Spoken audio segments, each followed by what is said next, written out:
सकाळचा टाइम होता. प्रभा किचनमध्ये काम करत होती. दररोज सारखीच प्रभा पटापटा सगळी कामे करत होती.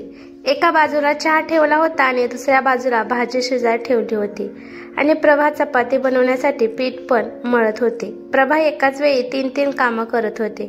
पीठ मळून तिने ते झाकून ठेवलं तेव्हा तिच्या सासूचा आवाज आला.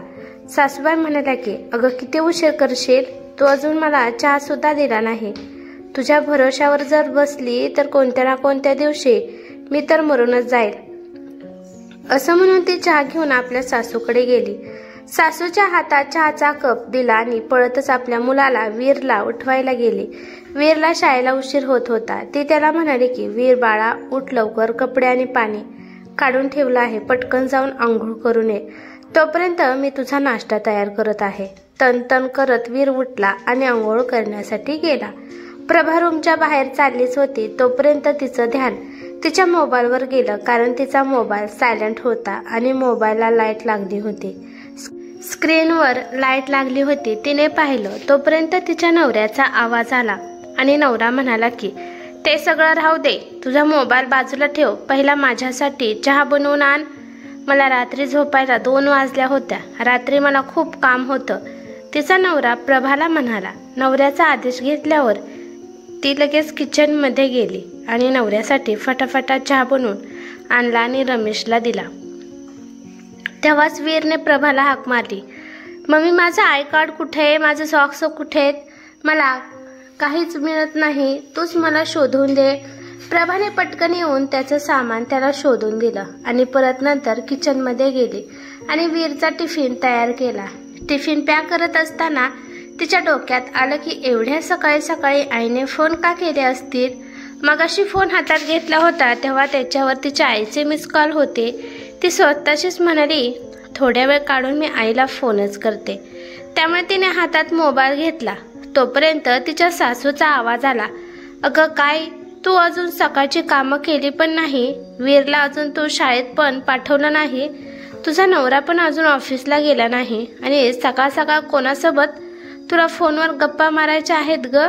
हातात मोबाईल घेऊन उभा राहिली आहेस, तू मोबाईल साईडला ठेवून पटापटा घरातली कामं कर. प्रभा मनात विचार करू लागली की सकाळपासून आईचे 10-12 मिस कॉल पडले आहेत. तिला एकदा आईला फोन करू वाटत होता, पण सासूमुळे तिने मोबाईल साईडला ठेवला आणि किचनमध्ये राहिलेलं काम करत होती. प्रभा मोबाईल घेऊन वीरला रोडला सोडायला गेली. अजून बस येण्यासाठी टाइम होता म्हणून प्रभाने आईला फोन करण्यासाठी मोबाईल हातामध्ये घेतला, परंतु तोपर्यंत बस आली. त्याला बसमध्ये बसवल्यावर ती लगेच घरी आली, कारण का घरी येऊन तिला अजून चपात्या बनवायच्या होत्या.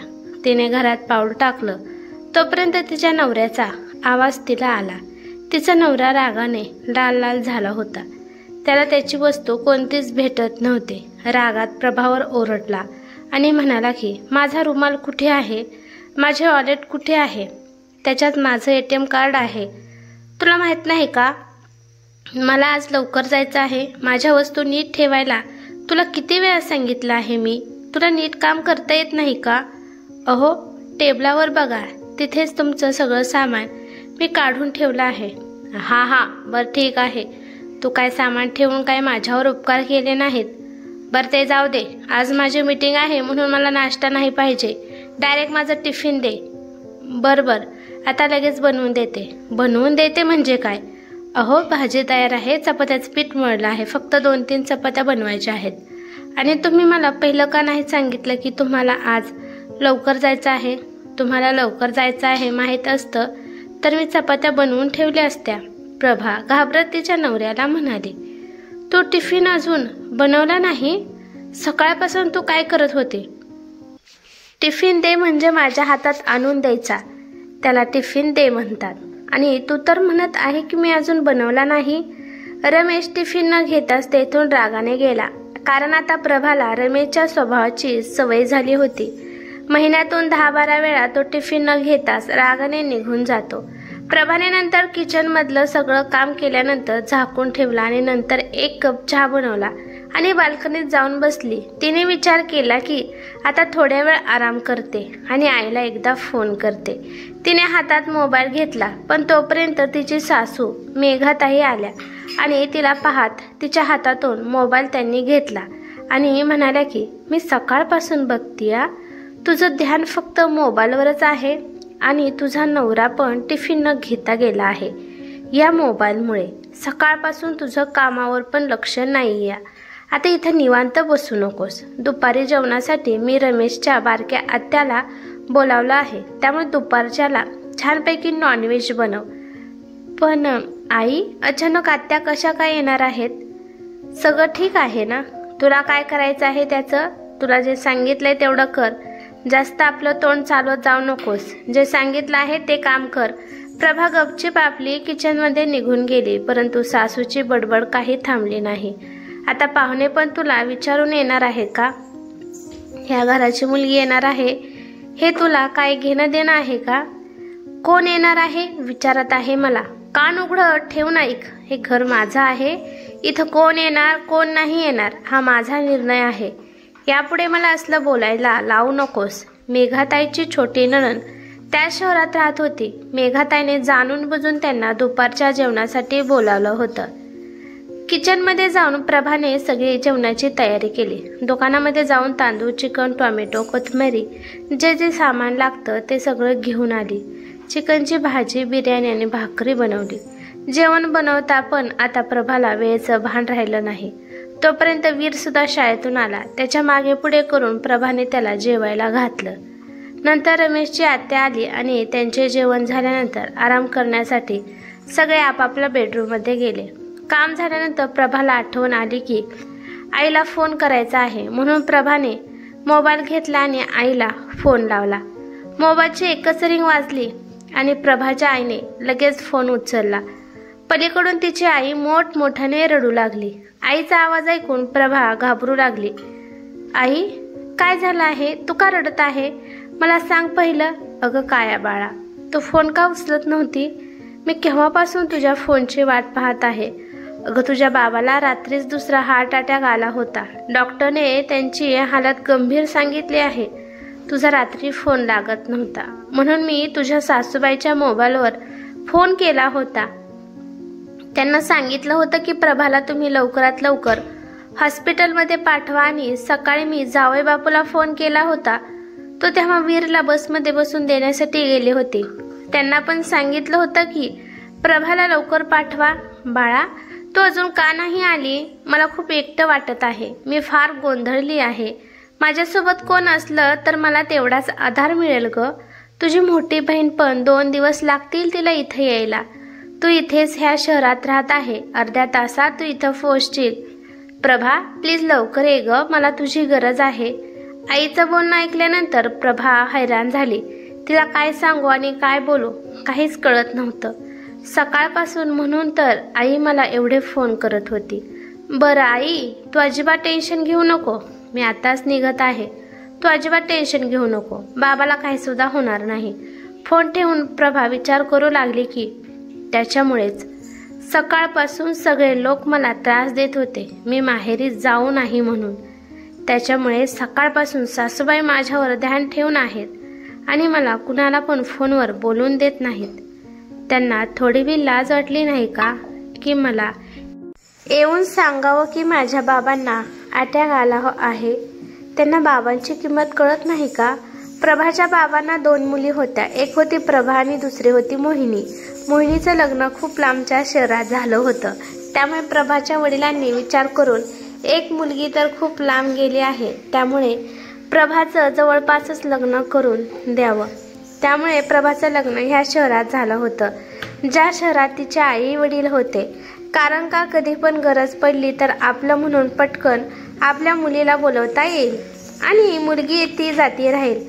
मुलगी येती जाती राहिल्यामुळे आपलं घर बहरलेलं राहील आणि प्रभाच्या वडिलांचा आणि आईला त्यांना सुद्धा एकटेपणा वाटणार नाही। लग्न झाल्यावर सुरुवातीला सगळं काही ठीक होतं, परंतु हळूहळू सगळ्यांचे असले रंग बाहेर येऊ लागले।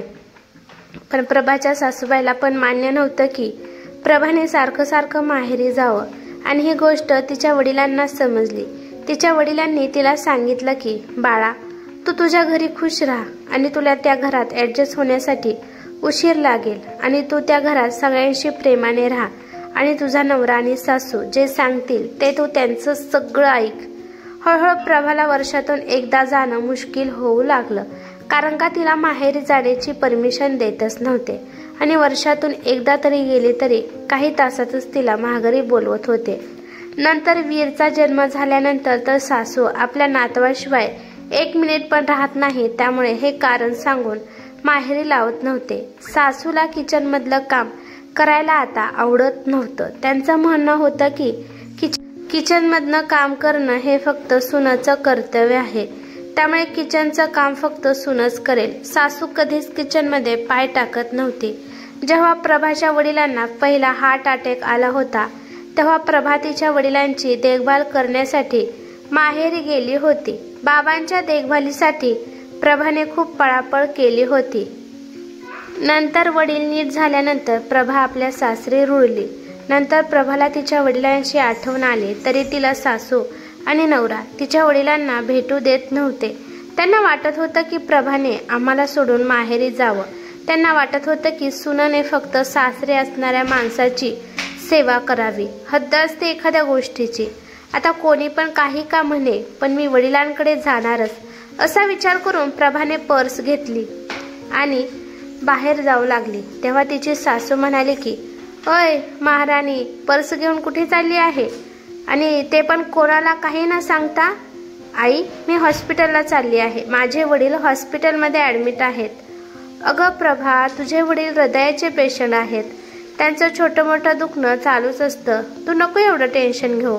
तू जाऊन माझ्यासाठी चहा बनव. तुझे बाबा उद्याच्याला नीट होतील. असं सारखं सारखं जाणं चांगलं दिसत नाही. आई, माझ्या वडिलांचा दुसरा हार्ट अटॅक आहे, आणि तुम्ही माझ्या बाबांच्या दुखण्याला साध्यात घेत आहात. जर त्यांना काही झालं तर मी काय करू? बर, तुम्ही मला का नाही सांगितलं की माझ्या आईचा फोन तुम्हाला आला होता रात्री, त्यामुळे तुम्ही सकाळपासून मला कोणाला सुद्धा फोन करून देत नव्हता?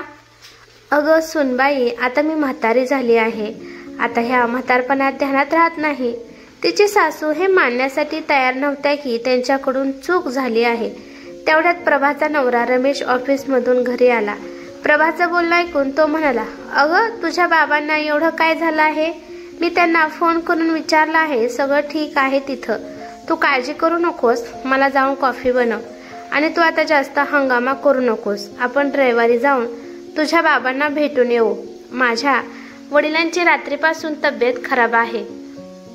तरी पण तुम्हाला मला सांगायचं बरोबर वाटलं नाही. चूक झाली बाई आमच्याकडून. आता अशीच ओरडत राहणार आहे का? बर जाऊ दे, माझ्यासाठी कॉफी बनव. तुम्हा लोकांना समजत नाही का? माझे वडील हॉस्पिटलमध्ये आहेत, आणि तुम्हाला चहा आणि कॉफीची पल्ली आहे. माझी बहीण पण इथून खूप लांब आहे. तिला येण्यासाठी 2 दिवस लागतील, आणि तुम्ही चहा आणि कॉफी दुसऱ्यांकडून सुद्धा बनवू शकता. सध्या मला माझ्या वडिलांपाशी जाऊ द्या. त्यांना माझी गरज आहे. रमेश रागाने लाल लाल झाला. त्याने प्रभाला मारण्यासाठी हात उगारला होता, पण तोपर्यंत रमेशची आत्या घरातून बाहेर येते आणि त्याचा हात पकडते. रमेशचा हात धरताना ती रमेशला म्हणाली, तुम्हा दोघांना लाज वाटते का रे? तिचे वडील हॉस्पिटलमध्ये आहेत, आणि तुम्हाला खाण्यापिण्याचे पडलं आहे. अरे तुम्हा दोघांच्या आधी तिच्या वडिलांचा तिच्यावर हक्क आहे. त्यांची मुलगी आहे ही, आणि तिलाच त्यांना भेटायला जाऊन देत नाही. तुम्ही हे एक पाप करत आहात. एका मुलीला आपल्या बापाला भेटून देत नाही आहात. रमेश म्हणाला, आत्या तुला माहित नाही या माणसांचं सारखं काही ना काही चालूच असतं. माझं डोकं दुखतंय, माझं हे दुखतंय, ते दुखतंय, सारखं काही ना काही असतंच. तुला नाही माहीत काय? आणि तसं पण मुलगी आणि जावईकडून सेवा करून घेणं म्हणजे पापच आहे की. आणि तू आणि तुझी आई जे करत आहात ते काय पुण्य आहे का? बरोबर म्हणतात माणसे, सून कधीच आपल्या सासरच्यांना आपलं मानत नाही, कारण का सासरचीच माणसे तिला दाखवून देतात की तिची या घरात औकात काय आहे. तिला त्रास देण्यासाठी तुम्ही कोणताच प्रयत्न सोडला नाही.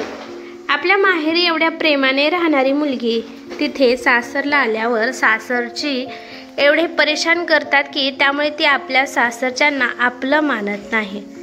त्यावेळी त्या मुलीपाशी राहतो फक्त एकटेपणा आणि घुसमट। तिच्याशिवाय तिच्याकडे दुसरं काहीच राहत नाही। त्यामुळे मुली नेहमी आपल्या माहेरच्यांना आपलं मानतात। सासरची माणसं कधीच तिला आपलं मानत नाहीत। तिने किती पण प्रयत्न केला तरी रमेश बाळा, तू तुझ्या आईच्या म्हणण्यानुसार करत आहे तर ऐक मी काय सांगते ते। तुझी आई कधी ना कधी देवाघरी जाणारच आहे, म्हणून तू तुझं नातं का खराब करत आहेस? असं केल्याने तू तुझ्या बायकोच्या नजरेतून कधीच उठणार नाही आणि ही गोष्ट तुझ्या आईशिवाय दुसरं कोणच जाणणार नाही। तुझ्या आईला सुद्धा माझ्या आईने खूप परेशान केलं होतं। वहिनीला सुद्धा तिला माहेरीत जाऊन देत नव्हते। त्यामुळे तुझ्या आईला वाटते की मला जो त्रास झाला तो त्रास माझ्या सुनेला व्हावा। एका मुलीची आई कधीच असा विचार करत नाही की जो मला त्रास झाला तो माझ्या मुलीला व्हावा, कारण का ती आई असते। आणि सासूचे विचार असतात की जे मला त्रास झाला तो माझ्या सुनाला सुद्धा व्हावा, कारण का ती सासू असते। आणि ही गोष्ट आज तुझ्या आईने साध्य करून दाखवली। तुझ्या आईची आई आणि वडील जेव्हा त्यांचे मरण झाले होते तेव्हा सुद्धा तुझ्या आईला पाठवले नव्हते। मला वाटते की त्याचाच बदला आता तुझी आई प्रभाकडून घेत आहे। पण वहिनी, असं करून तुम्ही प्रभाच्या मनात कधीच जागा निर्माण करू शकणार नाही। जेव्हा तुमचं म्हातारपण येईल तेव्हा तुमचा हातपाय काम करू शकणार नाहीत, तेव्हा तुम्हाला प्रभा आधार देईल। आत्याचं बोलणं ऐकून रमेशला ते पटलं। तो प्रभाला म्हणाला की चल आपण दोघे हॉस्पिटलमध्ये जाऊ। सासूबाई म्हणाली की मी पण येते। मग सगळे मिळून हॉस्पिटलमध्ये गेले। हॉस्पिटलमध्ये गेल्यावर तिचे वडील ICU मध्ये होते। वडिलांना असं ICU मध्ये पाहून खूप दिवसापासून ती आईसमोर बोलू लागली की आई, मुलींची आई खूप बेसहारा असते ग। सून म्हणून खूप थकली आहे ग, अन्याय सहन करून करून। मी जर तुझा मुलगा असते तर मी आज तुझ्यासोबत इथं उभा असते, कारण का आपली आई बरोबर आहे का चुकीची आहे त्या मुलाला काहीच फरक पडत नाही। त्याला नेहमीच आपली आई बरोबरच वाटते। प्रभाच्या आईला समजलं की नक्कीच माझ्या मुलीला इथे येण्यासाठी खूप त्रास सहन करावा लागला आहे। तिच्या आईला सुद्धा खूप रडायला आलं आणि म्हणाली की सून आहे म्हणून काय झालं, तू काय त्यांच्या घरची नोकरानी आहे का? तुला काय कुठला निर्णय घेण्याचा अधिकार नाही का? तुला पण तुझी जिंदगी आहे। सासरच्या स्वार्थासाठी किती खालच्या पातळीला जातात। मला तुझ्या नवऱ्याला, जावई बापू आणि तुझ्या सासूला विहीनबाई म्हणताना लाज वाटत आहे।